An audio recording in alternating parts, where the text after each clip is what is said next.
দেখেন আমাদের মালিবাগ সেল সেন্টারের অবস্থাটা দেখেন, একদম প্রোডাক্ট শেষ। আমাদের একদম শোরুম পুরা খালি হয়ে গেছে, একদমই কোনো প্রোডাক্ট নেই। 200-400 পিস মনে হয় আপনার অল্প কিছু প্রোডাক্ট রয়ে গেছে। আর দেখেন র্যাকগুলো একদম ফাঁকা, অল্প কিছু প্রোডাক্ট আছে। আর 2 থেকে 3 দিনের মধ্যে কিন্তু নতুন প্রোডাক্ট চলে আসবে। আর এই সেল সেন্টার ফাঁকা থাকার কারণে কিন্তু পুরা চাপটা যে পড়ছে আমাদের ফ্যাক্টরিতে দেখেন এখন ডিজাইনাররা কিন্তু অনেকগুলো ডিজাইন করতেছে, কালার ম্যাচিং করতেছে। এগুলো কমপ্লিট হওয়ার পরে কিন্তু এগুলা প্রিন্টের জন্য আমাদের মেশিনে উঠে যাবে। আর চলেন আমরা একটু আপনাদেরকে প্রিন্টটা কিভাবে হয় দেখাই নিয়ে আসি। এই যে হচ্ছে আমাদের মেশিন, আর এই মেশিনেই কিন্তু আমরা 3 পিসগুলো, শাড়িগুলো, গজ কাপড় এগুলো কিন্তু প্রিন্ট করে থাকি। আর এই দেখেন আমাদের প্রিন্টের কোয়ালিটিটা একবার দেখেন। প্রিন্টের কোয়ালিটি কিন্তু আগের থেকে অনেক বেটার। কী কারণে জানেন? আমরা কিন্তু মেশিনে একটা নতুন সফটওয়্যার আপডেট দিছি।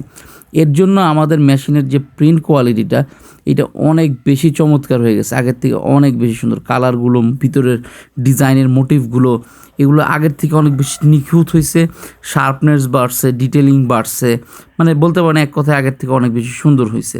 আর এই ড্রেসগুলো প্রিন্ট হওয়ার পরে কিন্তু চলে আসবে আমাদের মালিবাগের সেল সেন্টারে। আমাদের এই ভিডিওটা আপলোডের 2 থেকে 3 দিনের মধ্যেই ড্রেসগুলো কিন্তু মালিবাগ সেল সেন্টারে চলে আসবে। এই যে দেখেন প্রিন্টের পর কিন্তু ড্রেসগুলো আমরা এইভাবে রেখে দিছি। এগুলো সব ওয়াশে চলে যাবে, তারপর কাটিং ফিনিশিংয়ের পরেই চলে আসবে আমাদের সেল সেন্টারে। যখন এগুলো আমাদের সেল সেন্টারে আসবে তখন আমি আপনাদের জন্য আরও একটি ভিডিও বানাবো।